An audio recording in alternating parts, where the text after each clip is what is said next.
안녕하십니까.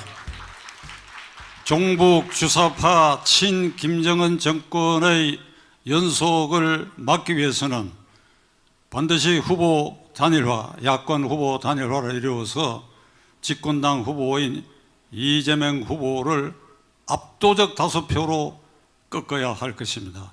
지금 관변 여론조사 기관을 비롯하여 여러 여론조사 기관의 결과를 종합하면 정권 교체, 정권 탈환의 여론이 정권 유지 쪽보다도 15 내지 20% 차이가 나기 때문에 적어도 야권 후보는 단일화돼서 집권당 후보를 15 내지 20% 최소한 그 이상으로 압도적으로 눌러야 조금 전에 전 목사께서 말씀하신 것처럼 그 정권이 유효하게 종북 주사파 친 김정은 정권을 타도하고 매듭을 지을 수 있다.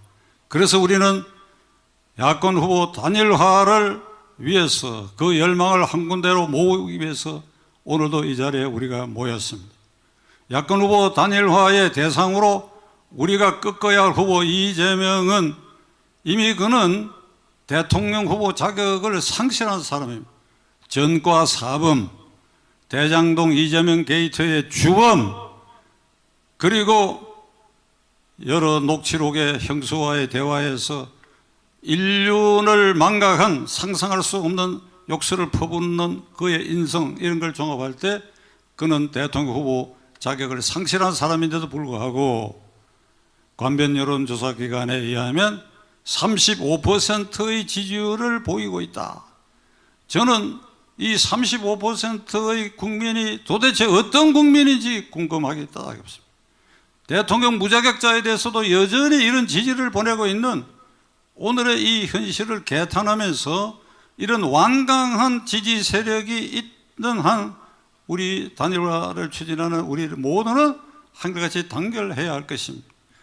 이재명이라는 자는 지난 금요일 날 자기들을 지지하는 많은 사람들을 모아놓고 이번 대통령 선거에 내가 지면 없는 죄를 만들어 내가 감옥에 간다. 이번 대통령 선거에 내가 패배하게 되면 나는 감옥에 갈 수밖에 없다.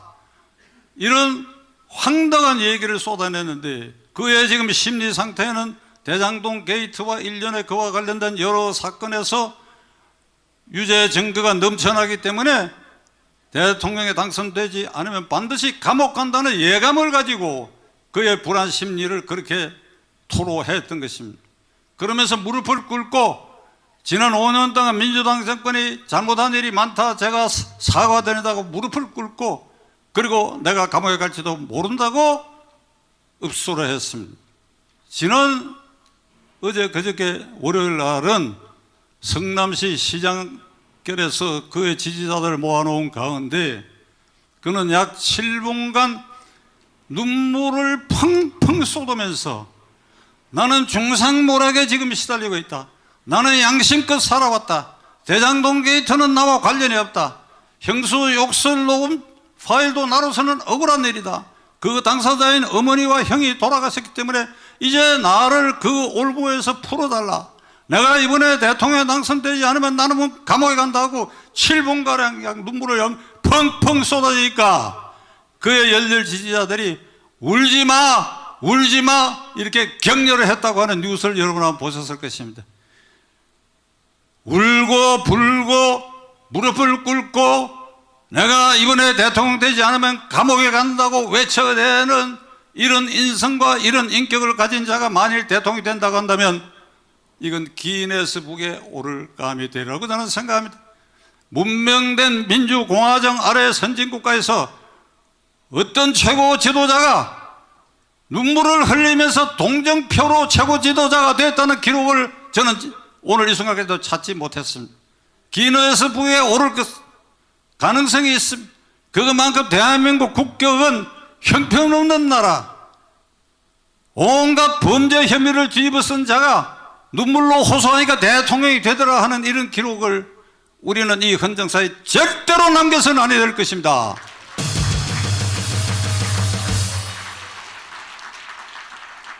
여러분, 저는 85년 12대 선거 때에 저 남해안 지역에서 두 차례 국회의원 선거에 낙선한 어떤 후보가 합동유세장에서 여러 차례 연설 마지막 부분에 눈물로 호소해가지고 유권자들의 심금을 울려서 그가 간발의 차이로 당선되는 것을 목격하고 체험한 일이 있습니다.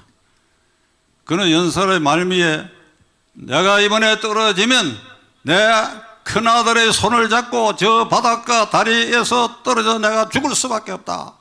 그리고 그 선거구 안에 있는 산과 그리고 동네 이름을 들먹이면서 고갈산은 알고 있느냐, 이 아무의 이 심정을. 나는 내 아들과 함께 이번에 낙선하면 떨어져 죽을 수밖에 없다. 사람들을 감동시켰어요. 그래 국회의원이 됐어요. 울어서 감성에 호소해갖고 국회의원 되는 경우는 우리 헌정사에 몇 번 있는 걸 저는 그중에 한 차례는 체험을 했습니다만은, 국회의원은 그렇게 될 수 있다 하더라도 국가 원수인 대통령, 헌법 66조에 규정되어 있는 대통령은 국가 원수이며 외국에 대해서 국가를 대표하고 행정의 수반이다. 국민 통합의 상징이고 실천자인 국가 원수 자리가 울며 불며 내가 이번에 대통령 되지 않으면 감옥에 간다는 이런 자를 대통령에 당선시키는 대한민국에서는 절대로 용납될 수 없는 일입니다.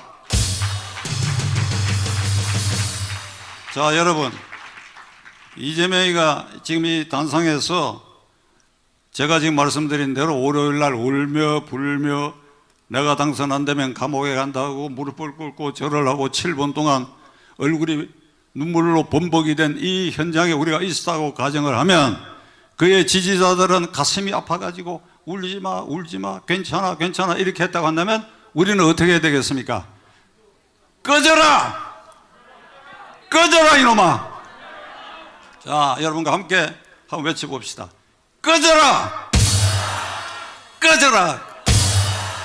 이 엑스야는 제가 차마 선창 안 하겠습니다. 자, 이런 후보를 현재 야권의 유력한 후보 윤석열, 안철수 두 사람이 아이고 이런 후보를 압도하고 있지 못하다 이거 압도하고 있지 못하다 이거야.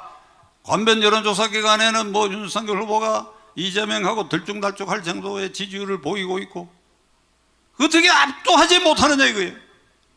이 사람들의 여러 문제점, 성에 차지 않는 부분을 생각해 보면 짜증이 나고 가슴이 답답하고 어떻게 하늘이 이런 형편없는 집권당 후보를 내놓았는데 이에 대항하는 야당 후보 이걸 압도하지 못하는 이런 인물들이 나왔느냐. 그러나 여러분 어떻게 하겠습니까? 이걸 우리가 하늘의 뜻으로 받아들여서 이 두 사람을 하나로 묶어서 단일화시켜야 될 것입니다. 거역하는 자는 민심의 불방망이로 이 땅에 영원히 살 수 없도록 우리를 해야 할 것입니다. 영원히 살 수 없도록 해야 할 것입니다. 이 사람들아, 야권 후보 윤안 이 사람들아, 이 민심의 무서움을 그대들은 지금 깨닫고 있는가? 불벼락이 떨어질 것이다. 단일화하지 않으면. 우리는 단일화가 이루어질 때까지 모두가 한마음으로 저 하늘을 향해서 크리스찬은 기도하고 불교 신자는 사찰에서 염원하는 그러한 나날을 보내면서 앞으로 42일 남은 이 기간 동안에 반드시 우리의 염원과 기도의 힘으로 그리고 우리의 행동으로 단일화가 이룩되도록 다 함께 노력하십시다. 경청해 주셔서 감사합니다.